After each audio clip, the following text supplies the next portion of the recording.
Assalamu alaikum.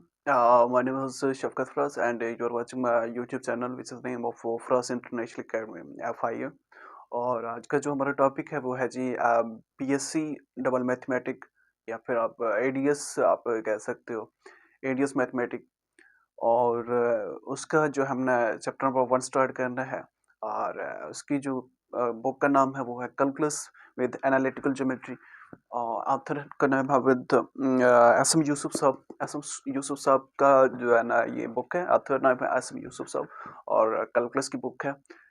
Chapter number 1 start करना है। Chapter number 1 जो है real number continuity and limit के अबाउट है। और चैप्टर नंबर 1 का नाम भी यही है, real number limits and continuity. तो चैप्टर 1 के नाम से ही हमें थोड़ा-सा आइडिया हो जाता है कि इसके हवाले से हमने इस चैप्टर में हमने सिर्फ़ और सिर्फ़ 3 टर्म के हवाले से स्टडी करना है। तो हमने इस चैप्टर में सिर्फ़ real number limits and continuity के हवाले से स्टडी करना है। और नेक्स्ट हमारे पास क्वेश्चन ये राइज़ होता है कि क्या हमने अबाउट जो हमारे पास डाटा गिवन है कैलकुलस में, क्या हमने सारा का सारा स्टडी करना है? ऐसा नहीं होगा, ऐसा नहीं होगा। हमने वो स्टडी करना होगा जो हमारे आउटलाइन में होगा। हमने जस्ट यहाँ पे वो क्वेश्चन सॉल्व करने होंगे जो आपके पेपर में आने होंगे। जो आपके पेपर में आएँगे वहीं जस्ट हम क्वेश्चन यहाँ पे सॉल्व करेंगे। आपकी जो आउटलाइन होगी उसके अकॉर्डिंग ही हम ये क्वेश्चन सॉल्व करेंगे। हाँ, कुछ क्वेश्चन ऐसे होंगे जिनको मैं सॉल्व नहीं कर पाऊँगा।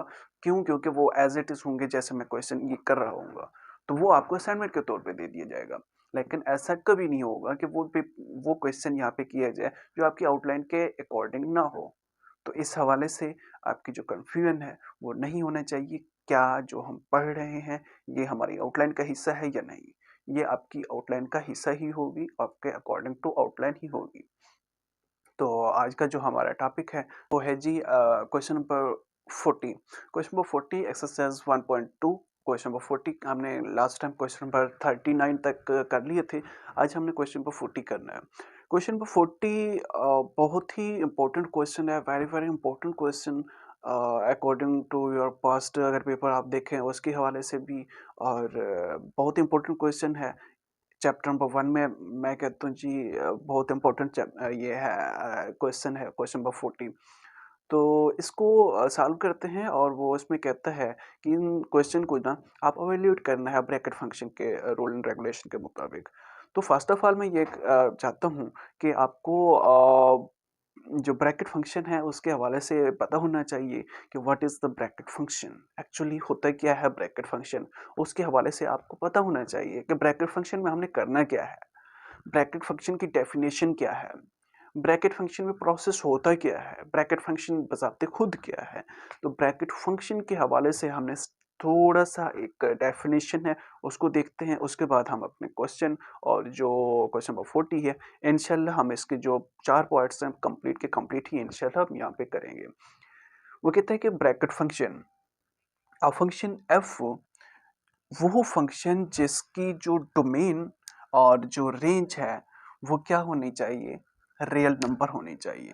डोमेन भी उसकी रियल नंबर होनी चाहिए, रेंज भी उसकी क्या होनी चाहिए, रियल नंबर होनी चाहिए। और डिफाइंड बाय हम उसको इस तरीके से डिफाइन करेंगे और डिनोट बाय वेयर इसको इस तरीके से हम डिनोट करेंगे। इस तरीके से हम इसको डिफाइन करेंगे, इस तरीके से हम इसको डिनोट करेंगे। ये इसकी रियल फॉर्म है कि उसका जो डोमेन और रेंज हो वो रेंज ही रियल नंबर ही आनी चाहिए। नेक्स्ट जो स्पेसिफिक 2 टर्म बताता है that's the very very important. और इसके जो मेन पॉइंट है, इस इंपॉर्टेंट पॉइंट है वो यही है, ये 2 टर्म। पहला पॉइंट है ग्रेटेस्ट इंटीजर होना चाहिए। फर्स्ट पॉइंट है ग्रेटेस्ट इंटीजर होना चाहिए। जब आप इंटीजर लो तो उसमें से जो ग्रेटेस्ट इंटीजर हो वो होना चाहिए, not greater than x. X से ग्रेटर नहीं होना चाहिए। जो आप इंटीजर ले रहे हो वो इंटीजर जो आपने फंक्शन में एक्स की वैल्यू है, आपका एक्स है, उससे बड़ा नहीं होना चाहिए। ये चीज 2 पॉइंट। अब ये दोनों पॉइंट किस तरीके से समझ आएंगे। फॉर एग्जांपल आपके पास एक फंक्शन था एफ ऑफ एक्स है, जैसे एफ ऑफ एक्स मैं लिखता हूँ एफ ऑफ 1.9। अब इसमें जो इंटीजर है 1.9, अब 0.9 जो है वो डेसिमल है। फर्स्ट रूल को अगर फॉलो करो, ग्रेटेस्ट इंटीजर होना चाहिए, ठीक है। फिर कहता है नॉट ग्रेटर देन एक्स। अब अगर ग्रेटर देन एक्स लिखते हो तो वो तो 2 आता है, 1.9 का ग्रेटर देन एक्स, अगर ये एक्स है ना, ये हमारा एक्स है ना, अगर इससे ग्रेटर लिखते हो वो तो 2 आता है। वो कहता है नॉट ग्रेटर देन एक्स, वो है फिर 1.9 से 1.8, 1.7, 1.6, 1.5 अप टू सो ऑन। लेकिन फिर वो कहता है कि वो ग्रेटेस्ट इंटीजर होना चाहिए। इसका मतलब है हमने 1.9 से लेकर 1.8 से लेकर 1.1 तक हमने नहीं लिखना कोई पॉइंट। क्यों? क्योंकि हमारे पास इंटीजर होना चाहिए, डेसिमल में नहीं होना चाहिए। अब क्या होगा, अब हमारे पास जो आंसर आएगा उससे लेस, एक्स से लेस और इंटीजर, वो हमारे पास सिर्फ और सिर्फ एक आता है 1, या फिर इससे 0, या फिर -1, या फिर -2। इंटीजर तो ये बनते हैं ना, पॉइंट में तो बनता नहीं है। तो इसलिए हमारे पास जो आंसर आएगा वो 1 आएगा इसका। मैं आपको नेक्स्ट एग्जांपल देता हूँ। एक हमारे पास फंक्शन है एक्स -2.3, ठीक है, -2.3। अब इससे लेस जो है -2.4 है, -2.5 है, -2.6 है, लेकिन वो इंटीजर नहीं है, लेकिन वो इंटीजर नहीं है। अब वो इंटीजर जो नेक्स्ट इससे है, लेस जो है, वो -3 है, तो इसलिए इसका आंसर -3 है।